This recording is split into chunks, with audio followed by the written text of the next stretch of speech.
Together, let's embark on a scientific exploration of yoga, where you are the scientist, your heart is the laboratory, and you are the outcome. Welcome to Meditate with Daaji. For the last few weeks, Daaji has told us about many aspects of heartfulness. This week, Daaji is going to talk in detail about yogic transmission and its role in heartfulness practice. After which, like always, we will meditate with Daaji. Hello friends. You have experienced meditation with yogic transmission over the last few days or the last few sessions. Yogic transmission is something that really must be felt in order to be understood. We are already familiar with basic idea of transmission. For example, sound, radio waves, speech, heat, etc. So with yogic transmission, what is transmitted? By whom? How and why? What is the nature of transmission? All spiritual movements say God is everywhere. He is omnipresent. He must also be within us. How many have experienced the reality of such a statement? Air is also everywhere, yet we do not generally feel its presence until there is a breeze. Transmission is like that breeze which awakens us to the subtle presence of something essential to our existence, the godly essence. In Sanskrit, transmission is known as pranahuti. This word pranahuti is a combination of two Sanskrit root words, prana and ahuti. Prana is the essence of the essence, life of life, or what is known in the ancient Kena Upanishad as the pranasya pranaha, prana of prana. The second root word is ahuti, means sacrifice or the offering. The very ideal that we cherish in our hearts offers itself to us. To receive transmission is to receive the essence of the source itself. This offering is made to the thirsting hearts. We experience transmission when a trainer directs this flow towards our heart. The transmission does not originate with the trainer in the same way that when you sit in front of a fan, the air does not originate with the fan. It is a natural outpouring from the source itself, and the trainer is merely a part of this process, like the fan. Look at it in another way. Just as the air is everywhere, sunlight is also everywhere, but when it is focused through a convex lens, like the lens of a magnifying glass, its effects become very intense.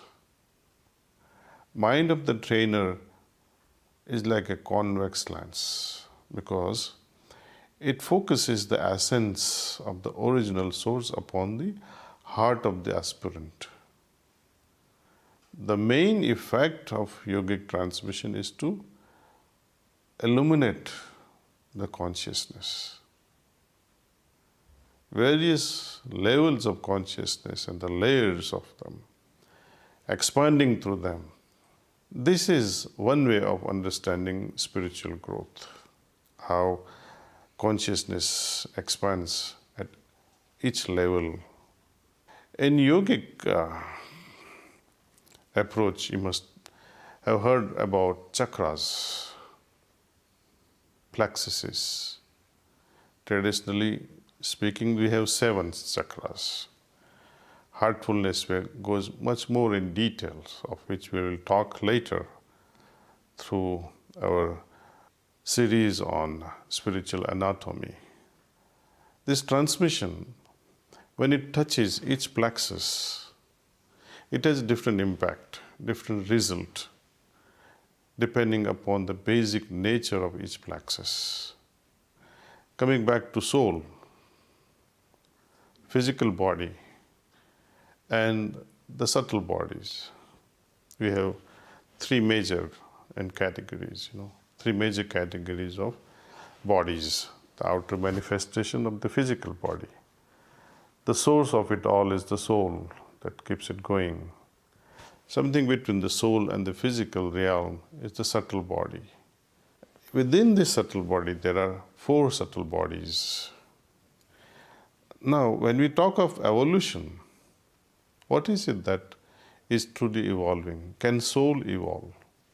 Something which is so pure, something which is the ultimate purity, can it evolve? Soul is immutable. It cannot. It cannot evolve because that level of purity cannot change. It is the ultimate purity.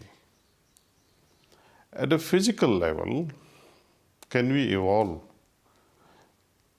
to the desired level of, let us say, flying like an eagle or swimming like dolphins? It's not possible. Physically, it may take millions of years to evolve our body to its perfection. But in between these 2, physical and realms of the soul, there are these 4 subtle bodies. In Sanskrit, they are known as Chit, Manas, Buddhi, and Ahankar. These 4 words, Manas meaning mind. The second, Ahankar, which is ego. Third, Chit, which is consciousness.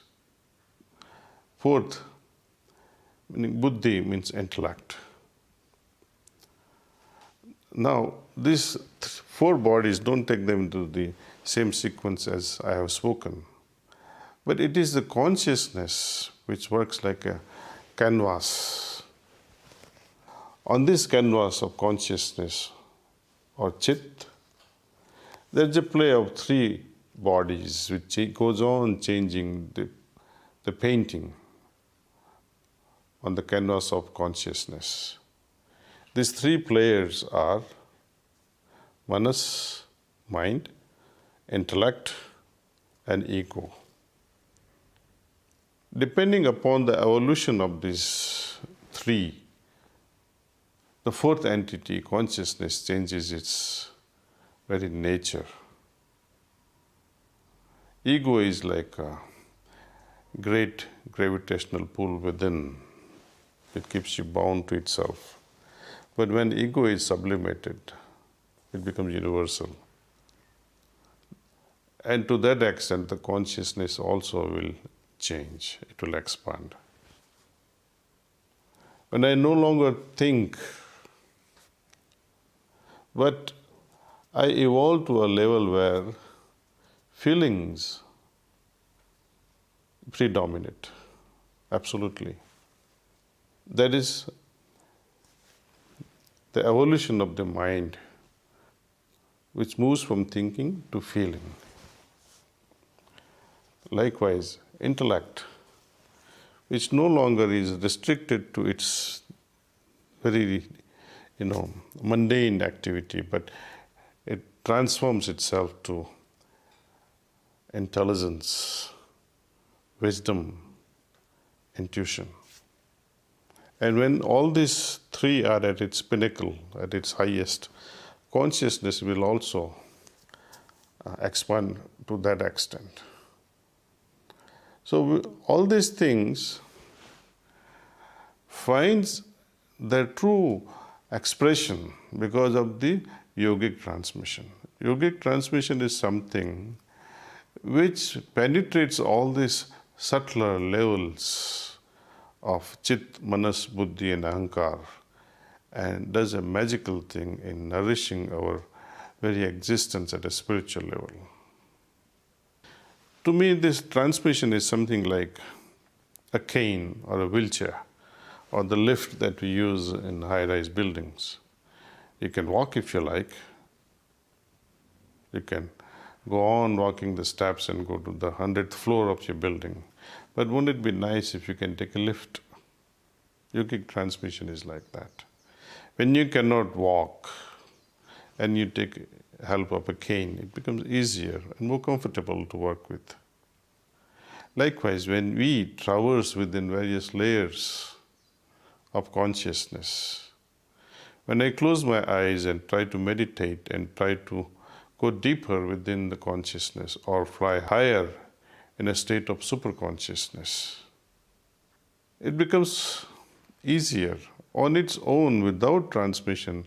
Flying higher into a state of superconsciousness or going deeper into subconsciousness is difficult. So transmission works like a magic. That's why I said earlier that to feel its impact, to experience its impact, will help us understand better in an experiential way. Words fail.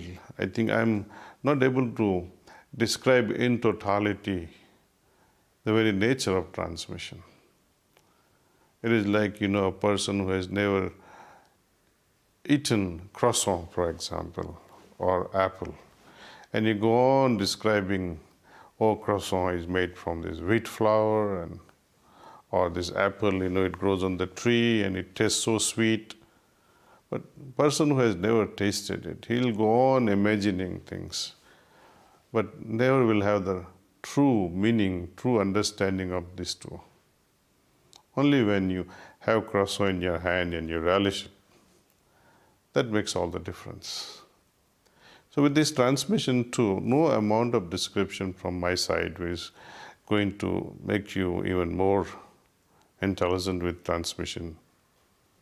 A simple act of receiving this transmission with open heart, that yes, let me experience this transmission, what it is all about. If you like to experience this very transmission, just simply download this app, Let's Meditate, to experience this transmission in the privacy of your own house, privacy of your own bedroom. Download this particular app called Heart in Tune and connect to a trainer. These trainers will be ever ready to help you experience this yogic transmission at any time, at any place of your choice. These trainers are there worldwide. We have thousands, more than 10,000 trainers throughout the world. And we have so many heart spots where we can go to and meditate with such trainers. It is free of cost. No charges are expected to be paid. These sessions are very practical in nature. There is not much of bombarding of lectures the way we are doing now. But it's mainly experiential. The trainer will say, okay, let's meditate. The person would close his eyes, you close your eyes, and then you feel, that's all. You can download this Heart in Tune, where thousands of trainers are waiting worldwide. You may be in Washington, D.C., and at 2 a.m. in the morning you felt that, okay, I like to meditate with transmission. There is no trainer who may be awake in United States at that time. But when you make a request, somebody might be awake in Europe or in Japan and say, okay, there is a request from Washington, D.C. for meditation with transmission. So that trainer would sit with you remotely, meditate with you, and transmit. Is it simple enough? So, having experienced this meditation at least once, I would seriously recommend you to undergo many such sessions, minimum 3 to start with. And after such sessions, you decide whether to continue with it or not. To have the full impact of it, actually, one needs to practice for longer than that, in such a way that, yes, it becomes our lifestyle one day. During these introductory sessions, 3-4 introductory sessions, a lot of work which is done upon the individual who is seeking such a training. This work is done through this transmission. In fact, the very highest spiritual state is infused on day 1. But it comes in a seed form. It is nourished daily by our individual practice of meditation and by repeated exposure to yogic transmission. It is always helpful to have follow-up sessions, for which you can either use the app or meet our trainers in person at various retreat centers and local hotspot locations worldwide. Such a spiritual service is free. My guide used to say, God is not for sale. If he did have a price, and if you could afford to pay it, then why would you need him? Isn't it? If ever anybody asks you to pay for a spiritual service of any kind, please ask them this question. Now, let's all meditate with Daaji. You all know how to meditate, and perhaps some of you do not really know how to meditate in joining us for the first time. This is how we meditate. Heartfulness way of meditation. It's very simple. Feel relaxed. Remove all the distractions if you might have. Something like phones. And focus on the presence of divine light in our heart. Think that this divine light is attracting your attention inward. And retain this thought as long as you can. If by chance you happen to move away from this noble idea, when you're overwhelmed by so many thoughts, just remind yourself that right now I am meditating on the presence of divine light. Let's all begin meditation.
That's all.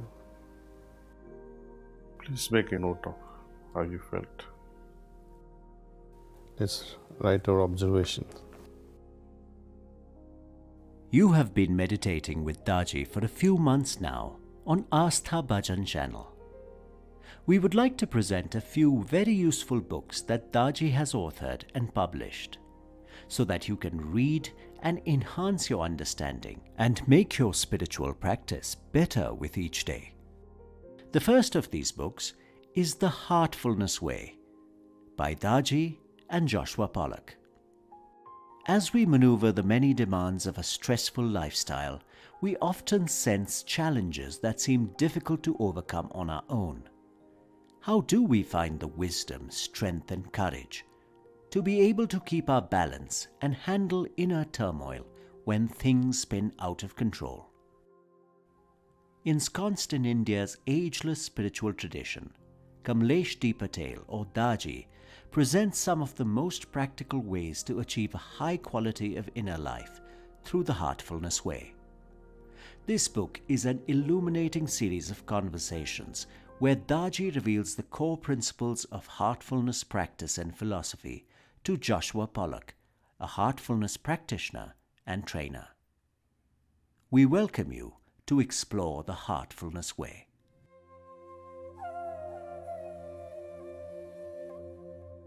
Thank you for joining us on this episode of Meditate with Daaji. See you again next week.